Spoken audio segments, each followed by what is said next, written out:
जय श्री कृष्णा। आप सबका वैदिक प्रेडिक्ट में स्वागत है। आज का विषय है स्वास्थ्य यानी कि हेल्थ। इसके ऊपर चर्चा करेंगे क्योंकि कहते हैं अगर स्वास्थ्य है, हेल्थ है तो जहान है, हेल्थ नहीं है तो कुछ भी नहीं है।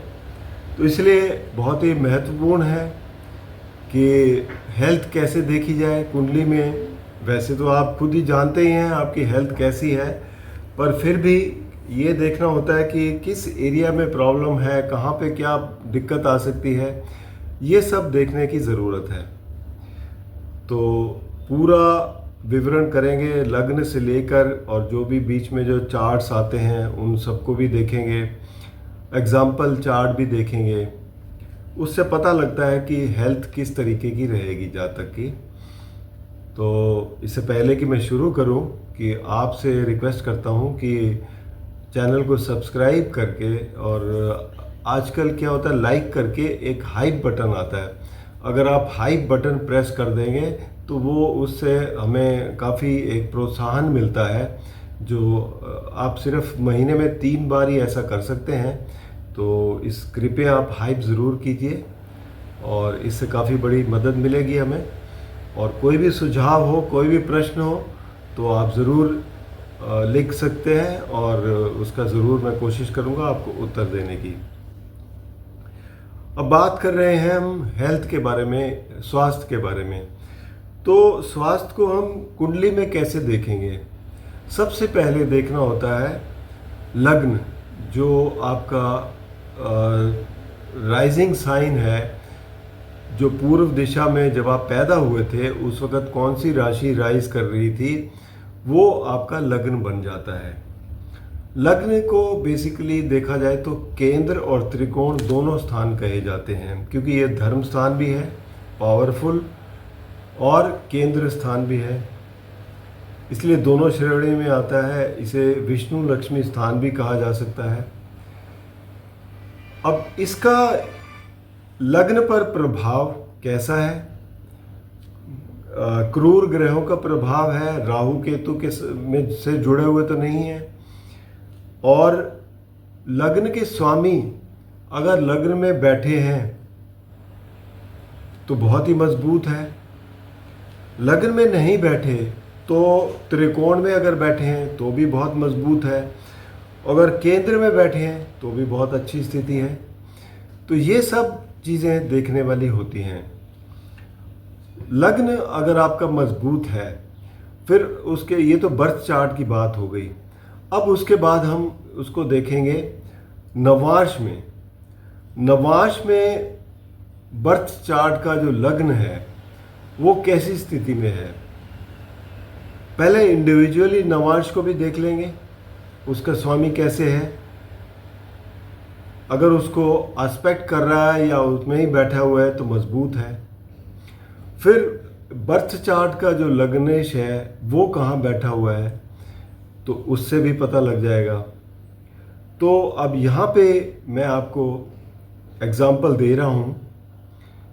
ये एग्जाम्पल बेसिकली है 70 साल के पर्सन का है, और इसमें आप देखें बर्थ चार्ट में लग्नेश जो है वो पंचम भाव में बैठे हैं सूर्य के साथ, और नवांश में लग्नेश जो है वो अपनी राशि में ही मिथुन राशि में चले गए। बुध जो ग्रह है और अपनी राशि में बैठे हैं, यानी कि बर्थ चार्ट से जब नवांश में देखें तो वहाँ पर थोड़ी मजबूती और बढ़ गई। तो इसका मतलब ये हुआ कि आपका लग्न का स्वामी बहुत ही मजबूत है।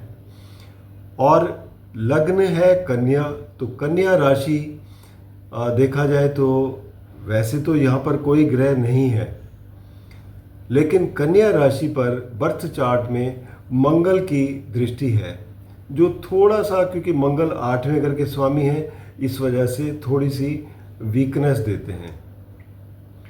इसी तरीके से नवांश में देखें तो नवांश में भी शनि लग्न के स्वामी है और शनि की दृष्टि है, इस वजह से मजबूती मिल रही है।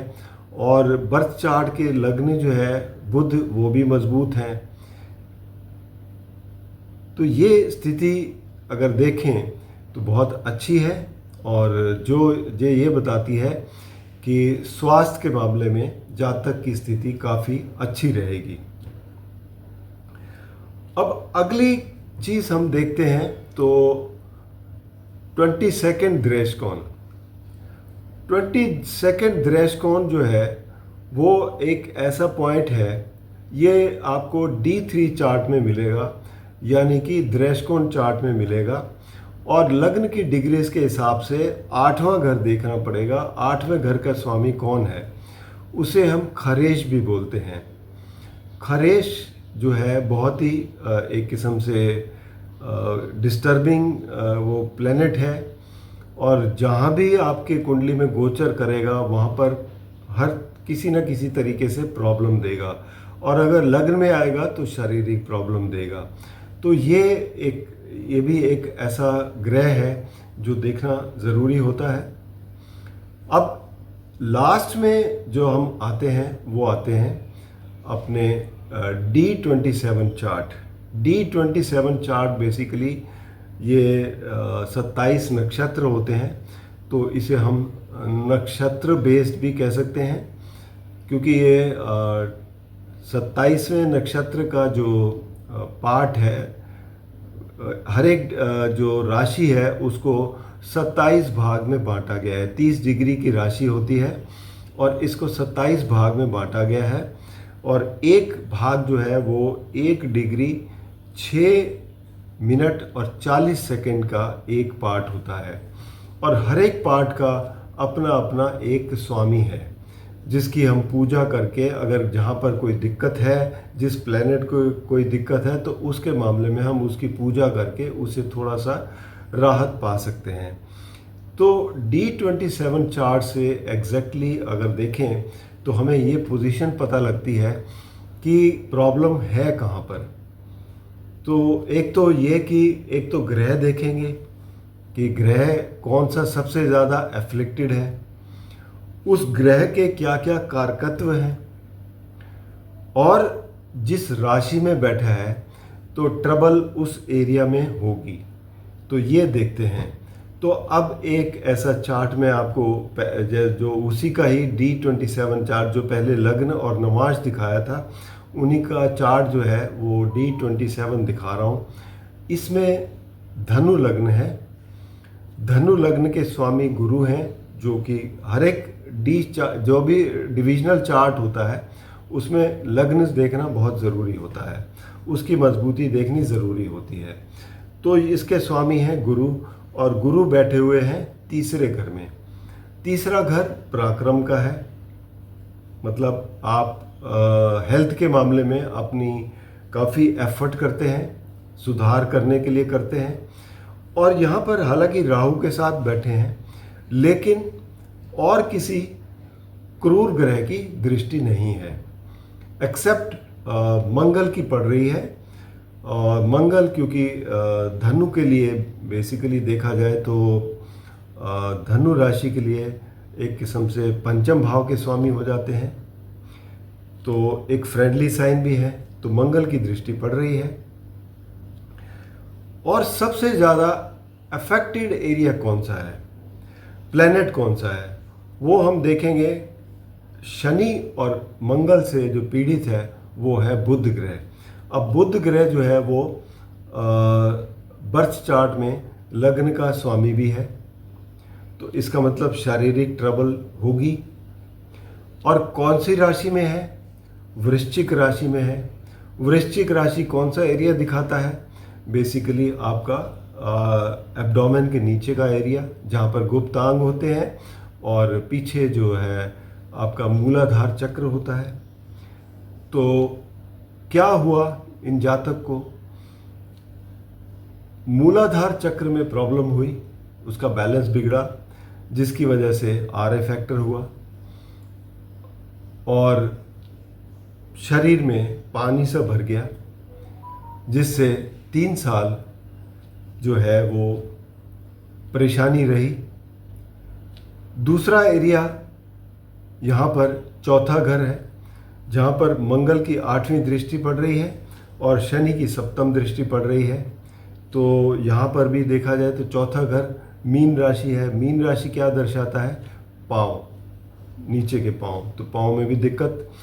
तो यहाँ पर ये जो प्रॉब्लम आई, ये प्रॉब्लम आई केतु, जो कि केतु की दशा में और बुध की अंतर्दशा में, क्योंकि बुध लग्नेश के स्वामी हैं और केतु भी बुध की राशि में बैठे हैं। तो उस टाइम जो है ये प्रॉब्लम आ गई। तो ये इस तरीके से हम जज कर सकते हैं। लेकिन क्योंकि बर्थ चार्ट में और नवांश में स्ट्रेंथ लिए हुए लग्नेश, इस वजह से जो है वो उस मुसीबत से बाहर निकलने में कामयाब हुए। तो ये एक विश्लेषण है हेल्थ के बारे में। तो इसी तरीके से हेल्थ का देखा जाता है कि कुंडली में कहाँ पर क्या एग्जैक्ट प्रॉब्लम क्या है। कई बार हम बहुत ही ये परेशान हो जाते हैं कि समझ नहीं आता कि प्रॉब्लम कहीं और होती है और हम उसका जो विश्लेषण करते हैं कि प्रॉब्लम जो जहाँ पर जिस पार्ट में हो रही है तो उसको हम देखते हैं कि ये दिक्कत आ रही है, लेकिन उसका असली कारण कहीं और होता है। जो ट्रीटमेंट चाहिए जहाँ पर, वो कुछ और कारण होता है। तो ये वजह है। तो इसके लिए आप ज़रूर, अगर आपको भी कोई दिक्कत है या कोई भी प्रॉब्लम है स्वास्थ्य के मामले में, तो आप ज़रूर लिख भेजिए। और अपनी जो कुंडली का विश्लेषण करवाने के लिए आप अपनी जन्म की तारीख, समय, स्थान देकर कुंडली का विश्लेषण करवा सकते हैं। धन्यवाद।